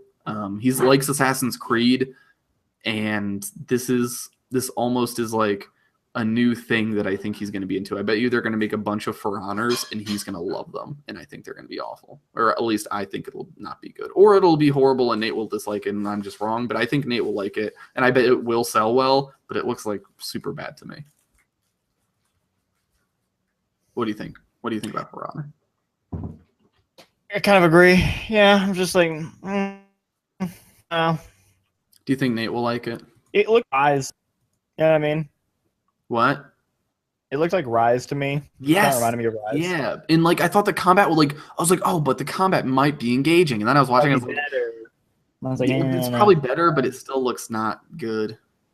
I think the multiplayer they showed last year seemed more interesting than the campaign stuff. The multiplayer could be actually, you know what? The story mode will probably be bad. The multiplayer actually might be interesting. The fact that they showed the multiplayer first last year made me think that game's probably the multiplayer. That's why I was so excited about it at first. I was like, oh, this is that game. But then they showed all the single player. I was like, that looks awful. So maybe the multiplayer could actually be really cool because imagine like just Dark Souls, but, you know, it's, I don't know, maybe with actually a good multiplayer matchup system. Yeah. Okay. So, yeah, I think we're both kind of shade on that one. Yeah. Showed. Breakers, breaking the law, breaking the law. I'm gonna say it's poop. Jean-Luc's turn. I was just playing Lawbreakers actually earlier, and I like it. Really? Is it good? Yeah, it's fun. It's fun. Yeah. Is the combat so? Like I watched some gameplay, and it looked like they were just. I wrote down in my notes. It looks really like tough. It's tough to get a handle on. like when I first played, I was really garbage at it, and like I mean, granted, I've only played like a couple matches, Yeah. but I was starting to get that. Like, so there are currently 4 classes. They're gonna add more, and they're all pretty different. Where it's like, okay, you got this class where the guy has like a basic gun, you know, stuff like that. There is a girl who has like a minigun arm. There's a guy with a rocket launcher, and then there's a girl with a knife. And like when I played, for example, say the girl with the minigun at the beginning of the match, I was like fucking garbage with her. I was like, I can't do anything. By the end, I started to figure out, you know, like, okay, like the way here's how the minigun works, you know, and like here's how to use like her other cooldowns, because it has cooldown stuff. It's basically like Overwatch, but more. The whole thing is it's got gravity with it. So like there's areas of the map, in this case, this map, the middle had like a pocket of gravity where gravity's different, and you have some grenades that affect gravity, and so that's kind of how there's a lot of verticality in manipulating. Interesting. That actually sounds really interesting. I think maybe cool. You know how some games don't look good when you watch them but are fun to play? Maybe that's this game, because when I was watching the gameplay, I would say so, because it definitely is. It's like very zoomed out from your character. Everyone's just floating around looking like they're shooting rockets. I'm like, what's happening? Like, I was watching gameplay of it and I just didn't know. I was like, this looks like bad Overwatch from like the 90s. So no, it's definitely better than that. I think it's a little. So you got to play it to get it. Okay. There's like a feel to it. So, for example, like the assassin character, her default weapon is a knife, and I was like, okay, like she has a gun you can switch to. It's kind of like a shotgun, but I was like, okay, well the knife is clearly her main weapon, and you know, like you try and just run at people, you're gonna get killed. But you left click, she has this like electric grapple beam that attaches to stuff, and then it zip lines you forward, but as you zipline forward, you can also use the arrow keys to slightly manipulate your swing. So you can like grab onto something and then like swing and like sort of like let go and then launch yourself like forward.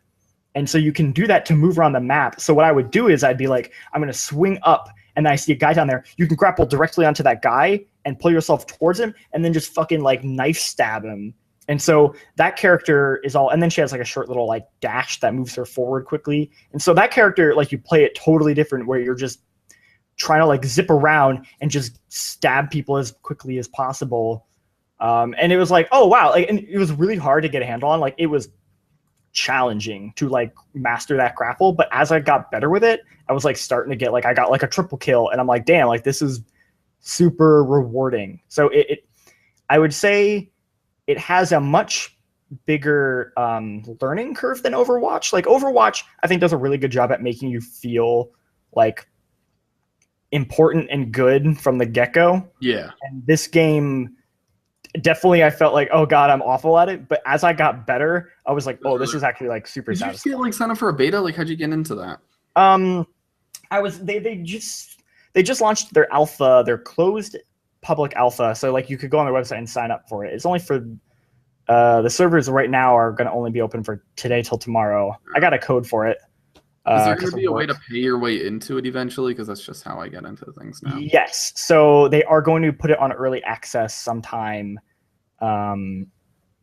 in the fall. I want to say they were shooting for maybe August. Okay, that sounds fine. I'll get in then. And Cliffy B has gone on record and said that they haven't figured out the price point, but they're leaning somewhere between 20 to 40. And he said like they're not going to charge a full 60 for a multiplayer only game. All right, he's very strongly about that. That's cool. I'm actually hearing that makes me hype for it, because man, I watched that gameplay and I was like, "What are you doing?" You know what I mean? Like I was just like, playing the game like, definitely has sold me more on that game. Where I'm like, oh, this is actually pretty fun. Like this is cool. I like it. It's just in passing, from like every time I've seen it in passing, I'm like, this doesn't look like as good as some other games that I like, Overwatch. But you know, I don't know. I don't think it's gonna beat Overwatch. I don't think anything's gonna beat Overwatch at this point. Overwatch has literally overtaken League of Legends and PC bunks in Korea. Yeah, it's not. Nothing's gonna dethrone that for a while. And I would love, like I said, I want to maybe do a podcast where we talk about like hero shooters and kind of the state of all that. But yeah, Lawbreaker's actually pretty good. I'm enjoying it so far.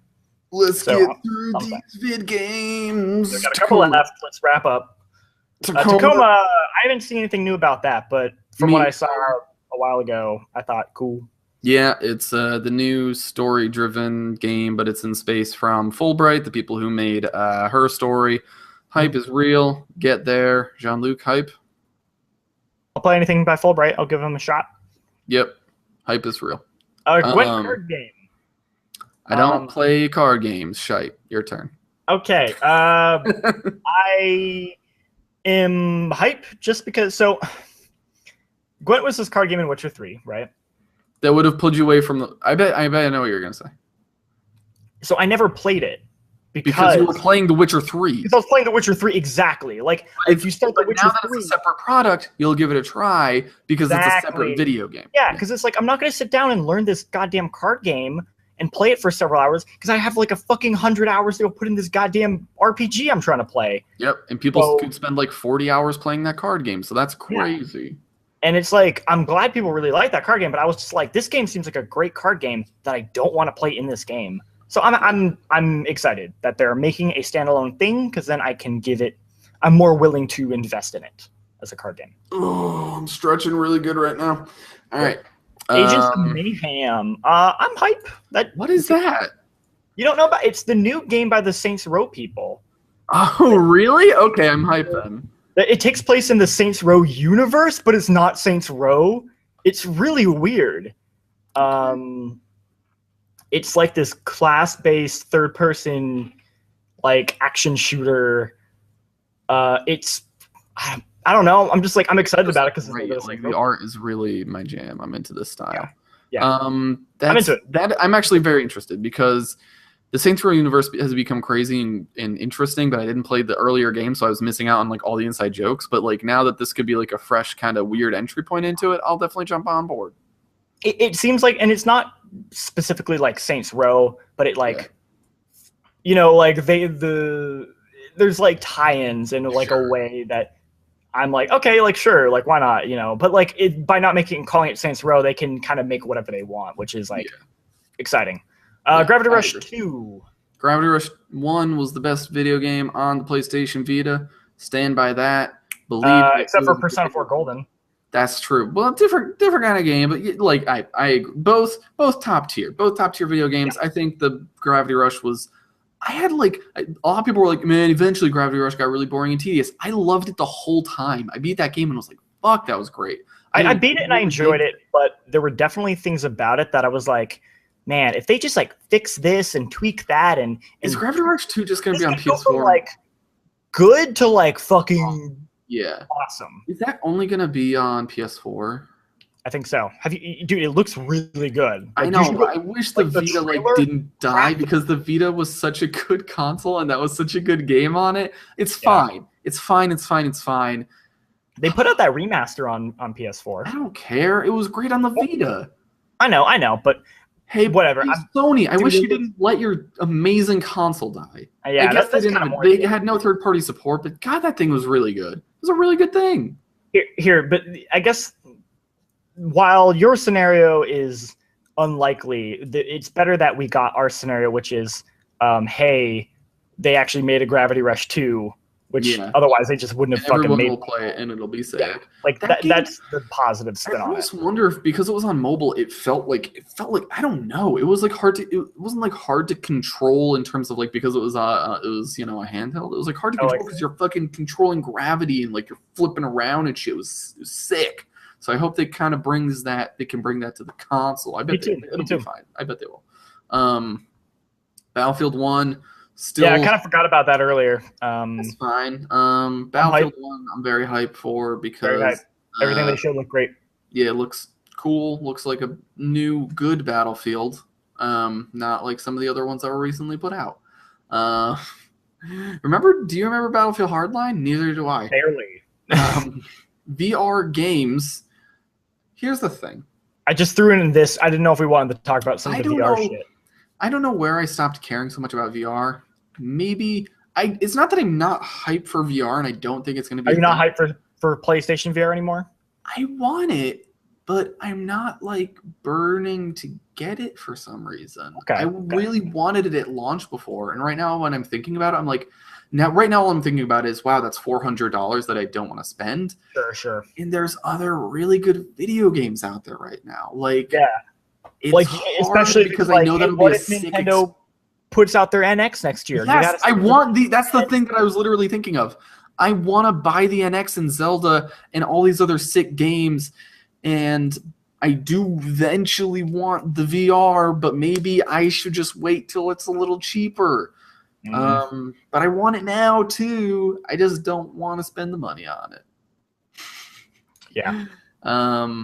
That being said, I'm hyped for VR. Just Me too. not.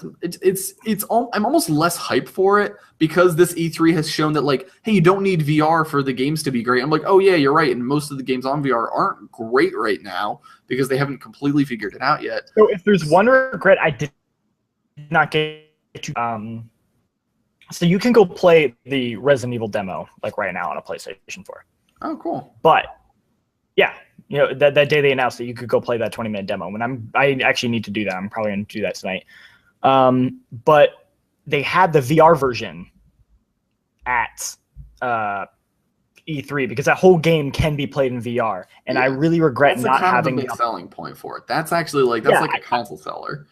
I really wanted to try it because I wanted to then play the demo at home and see like, okay, how much does VR really add to it? Your coworkers will probably be able to give you that impression. Yeah, maybe just talk to some people you work with and see what they think. Right? Yeah, I'm hoping. I think someone did. Maybe Mike did. Someone must have. Like, I gotta ask but that is something I really wanted to try. And that to me was a thing of like, oh shit, like that could be a big VR sell of like, dude, you can play all of Resident Evil 7 because VR needs a real video game that is a full video game.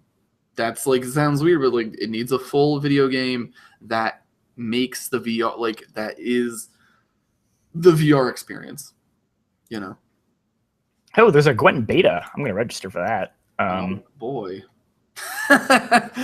Wow, exciting! You know, just gonna try it. Yeah, I know. I know you'll be into it. All right.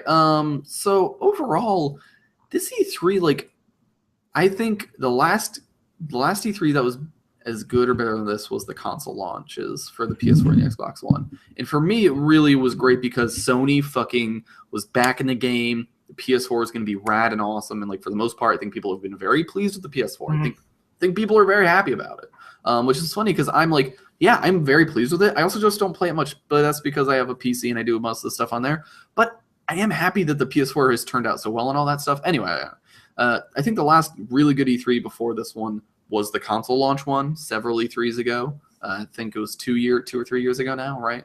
Where Sony like shit all over Microsoft, and that was hilarious.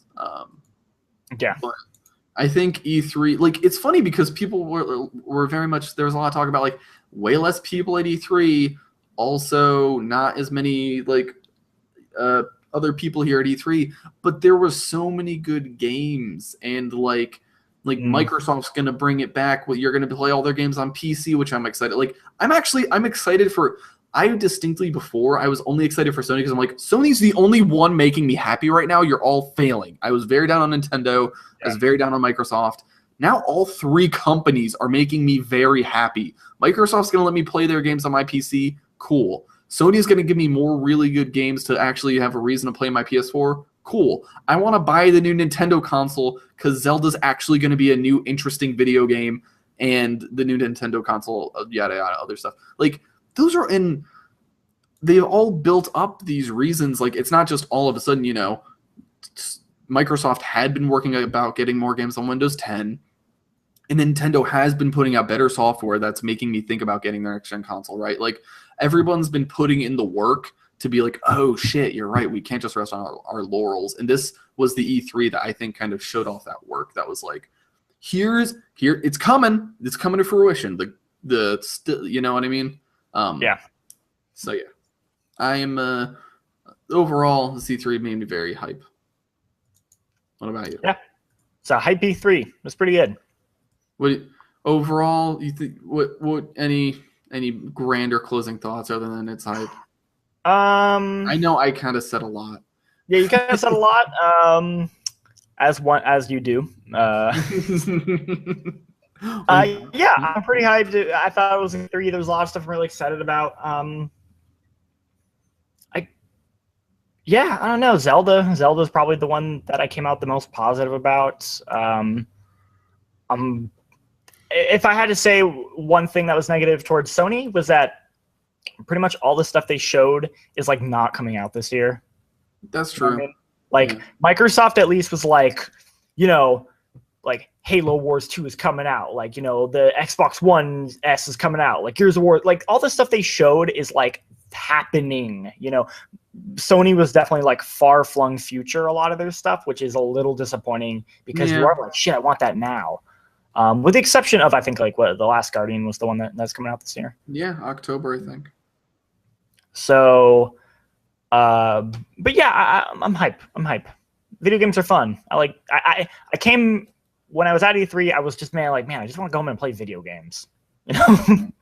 Yeah, I think it's a very. I mean, I feel like this is always what people are saying, but like it's a very good time to be playing video games. There's so much good stuff, but like, yeah, it's very interesting and exciting right now because all the consoles are in this weird place where they're not what people expect of them necessarily, and VR is happening, and all this software is kind of hitting its stride with the current generation, whatever that means. So like everything is hitting its stride, and there's like this doesn't happen really. It's not only that everything hits its stride and there's new consoles that are still gonna be the games will still be full in swing in that console generation while new consoles come out. That's a really weird thing to happen. So this is kind of I would say, I guess the one thing I'm disappointed about, we didn't hear Sony actually talk about their new console. Yeah, that's something. That's something interesting. But they're gonna do their own. They're gonna do their own thing for it. I bet. Nintendo. They seemingly are both gonna do that because I don't think all of them wanted to do that again. They just did that. They just came to, or actually Nintendo didn't, but like Sony, Microsoft just did this. I guess Microsoft was ready to do it again because their console is kind of not a flop, but not what they wanted, But Sony is in a good place. Yeah. They're like, listen, we're going to do it on our terms. Nintendo is in a place where they didn't want to go up at E3 against Microsoft, and I kind of understand that. So that being said, though, I think it's a very exciting and interesting time, and this E3 was like a really, a solid way of showing like, look at all this stuff that's happening and also not happening and changing, Yeah. It was very cool. So this was probably, I think we went for an hour and 40 minutes, but we did talk about E3. But for an all-encompassing E3 podcast, that's not that pretty crazy. Good. For a regular podcast, it's pretty absurd. But for an all-encompassing, let's discuss E3 time, that's not that much. I agree. So I have fully moved to Austin, Texas now. I am in my own apartment. So hopefully Video Game Babies will resume more as normal. We might also do this and put the videos up on our Home Button page. So if you're still watching this, please subscribe or like us on the Home Button Facebook and YouTube.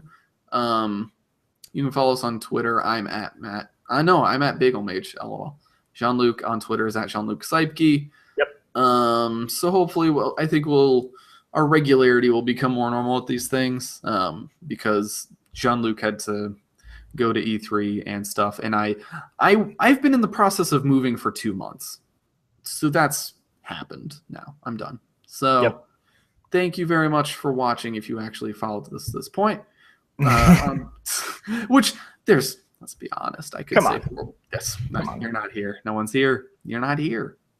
Face it. Thank you guys for watching. On behalf of Jean-Luc, Pukeski, and myself, we'll see you next time.